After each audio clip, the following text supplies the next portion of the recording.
Lieutenant governor Manoj Sinha के principal secretary Nitishwar Kumar को लेकर मेरी अभी Jammu Kashmir electrical engineer graduates association और ये जम्मू और कश्मीर दोनों संभागों की एसोसिएशन है, उसके प्रधान सचिव को मेरे साथ हैं, अभी चुनाव जीता है उन्होंने।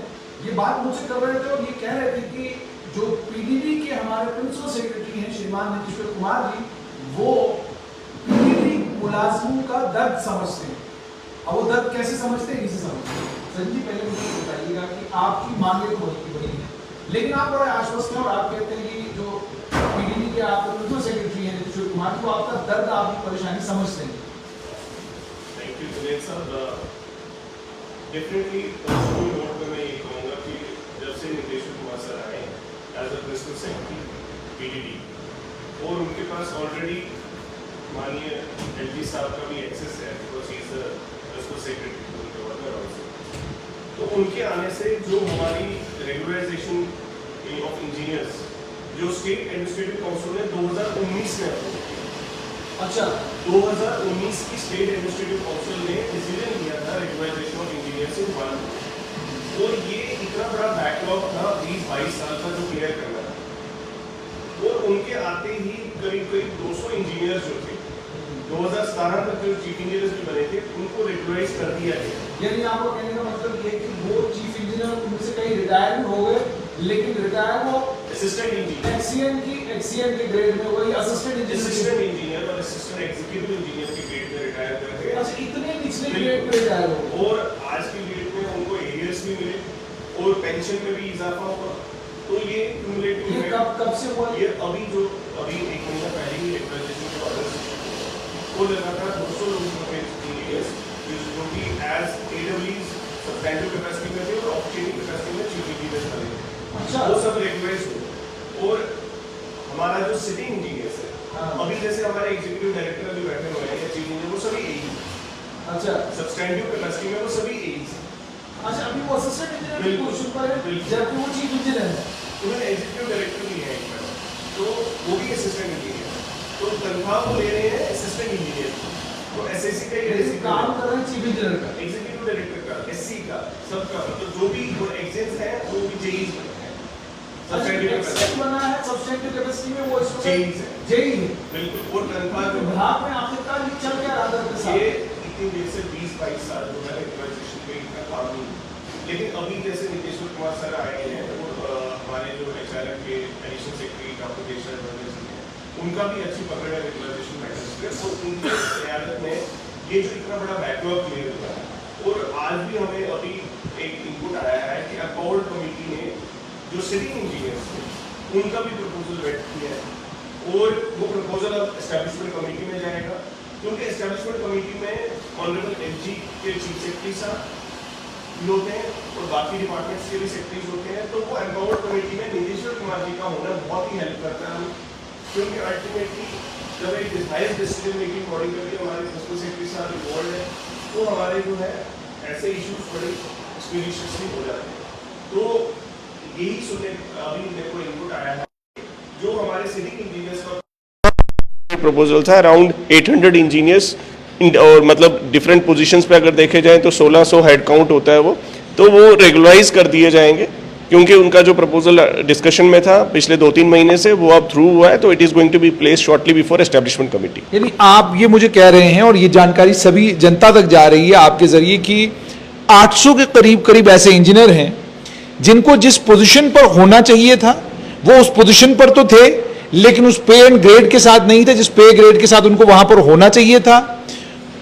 और ये पिछले, जैसे आपने खुद बताया कि लगभग ये 20 साल का करीब लैग है। तो वो लोकतांत्रिक सरकारें क्या कर रही थी, जिन सरकारों की प्रायोरिटी हुआ करती थी कि किसको कहां पोस्ट करना है, कौन कहां चीफ इंजीनियर लगाना है, कौन किस इलाके में एक्शन लगेगा, और ये जो तमाम ऑफिसरान भी थे ये भी क्यों आराम और सुकून से बैठे हुए कि जनाब चल रहा है काम हमारा तो चलने दीजिए।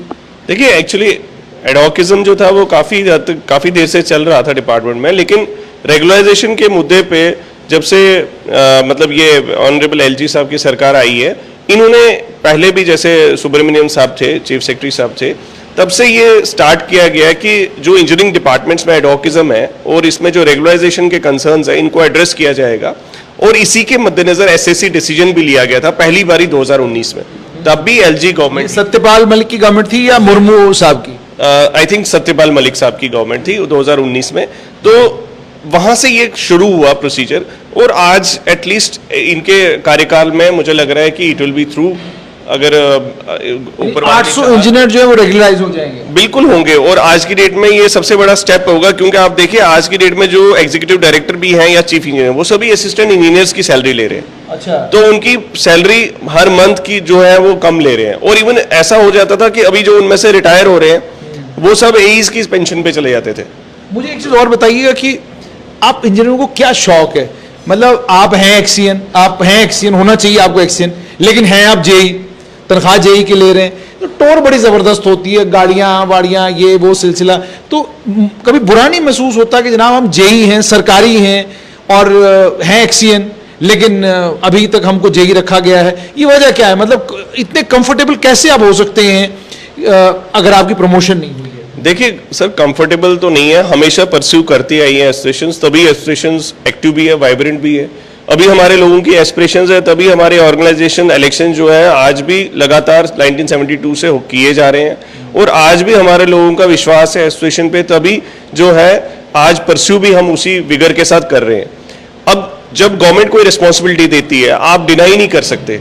अगर आज मुझे ये कहा जाए नहीं आपको एडब्ल्यू की पोजीशन संभालनी है for in the interest of the government, सारा जो ऑर्डर होता है वो इंटरेस्ट ऑफ द एडमिनिस्ट्रेशन किया जाता है, तो जहां पे मेरी सर्विसेज को यूटिलाइज करना है, government has a right to, but equal pay for the equal post, वो वाला जो कंसेप्ट है वो धीरे धीरे जैसे रेगुलराइजेशन का इफेक्ट गवर्नमेंट लाने जा रही है, तो ये सब चीजें जब एक्चुअली इंप्लीमेंट हो जाएंगी तो नेचुरली हमें काफी हेल्प मिलेगा, और हम कमेंसरेट टू द पोजीशन अपनी रेगुलराइजेशन से वहां पे पहुंच जाएंगे।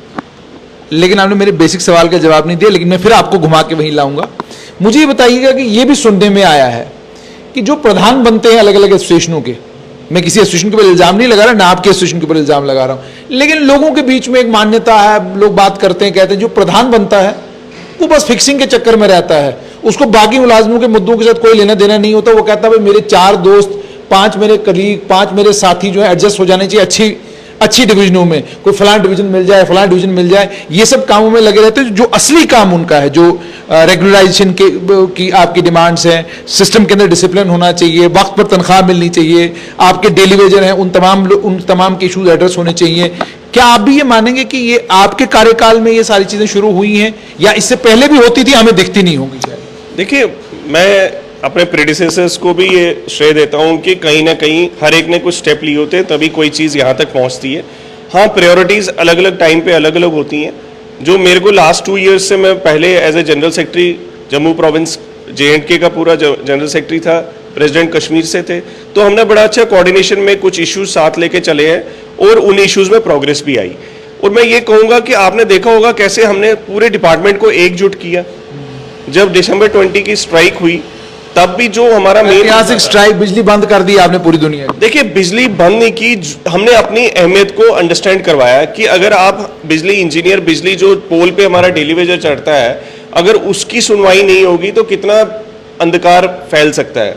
तो वो जो उसकी हताशा थी वो सामने आई उस 4 दिन में।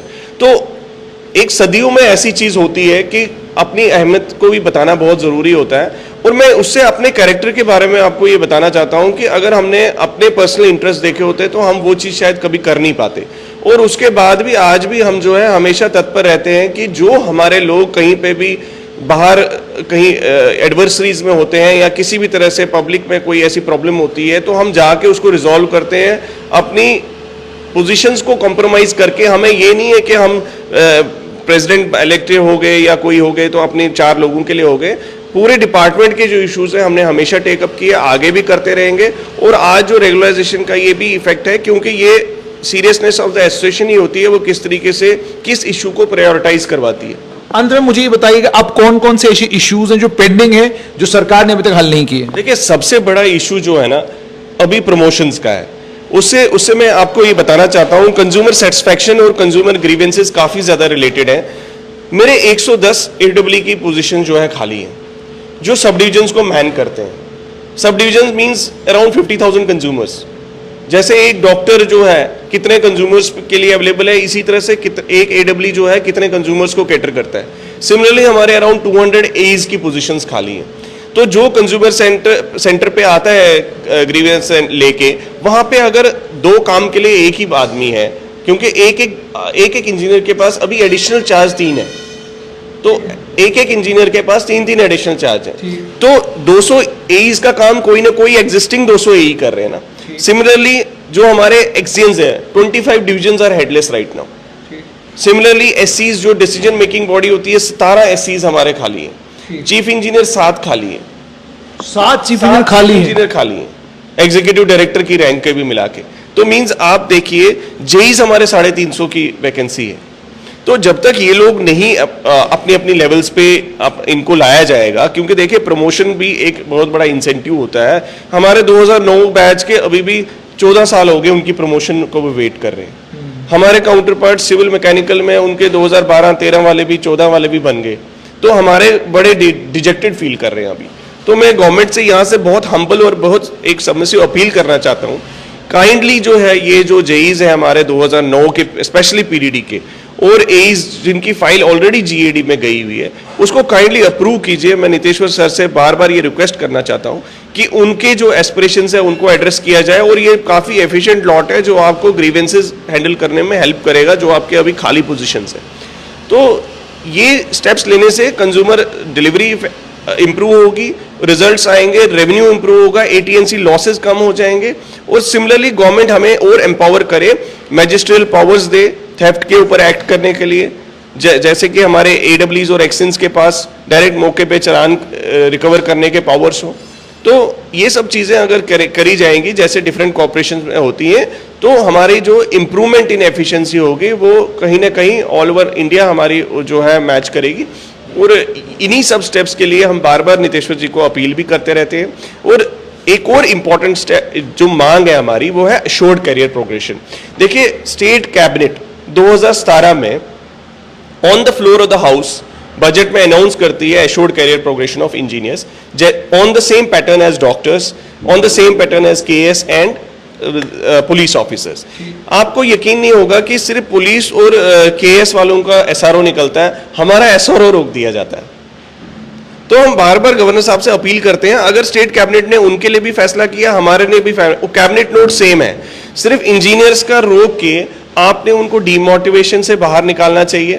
अब उनके लिए एक स्टेप ले लीजिए कि एश्योर्ड करियर प्रोग्रेशन का उनको जो सौगात दीजिए, ताकि आप देखेंगे जो ये डेवलपमेंटल पीपल हैं जिनके सिर पे पूरी स्टेट की डेवलपमेंट, यूनियन टेरिटरी की डेवलपमेंट डिपेंड करती है, वो काफ़ी ज़्यादा प्रोग्रेस करेगी अगर आप एक ये मतलब ना it is a very important step जिसकी वजह से जो है मोरल भी इंक्रीज होगा। और ये सिर्फ एक फाइनेंशियल बेनिफिट नहीं है, ये एक स्टैग्नेशन को रिमूव करने की भी चीज़ है। देखिए कोई एडब्ल्यू है वो 10 साल से एडब्ल्यू है, क्योंकि प्रमोशनल वैकेंसीज लिमिटेड होती है, लेकिन एटलीस्ट वो ग्रेड तो मिलना चाहिए ना।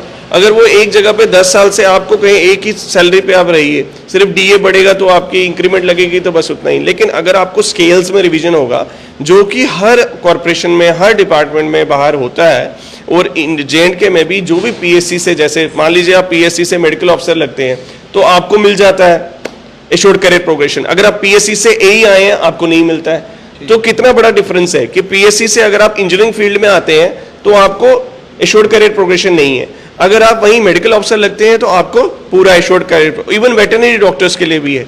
तो मैं ये समझता हूँ जहाँ बिजली के डिपार्टमेंट में इतना रिस्क इन्वॉल्व है, वहाँ पे ये इजीली जो डिसीजन ऑलरेडी अप्रूव था कैबिनेट में उसको इम्प्लीमेंट करने की जरूरत है। बहुत बहुत शुक्रिया। तो आपने सुन लिया कि सचिन टिक्कू का ये कहना है कि बहुत सारे मसले हैं जिन मसलों का हल हुआ है, निपटारा हुआ है। एक लंबे वक्त से रेगुलराइजेशन पेंडिंग थी, वो रेगुलराइजेशन होने लगी है।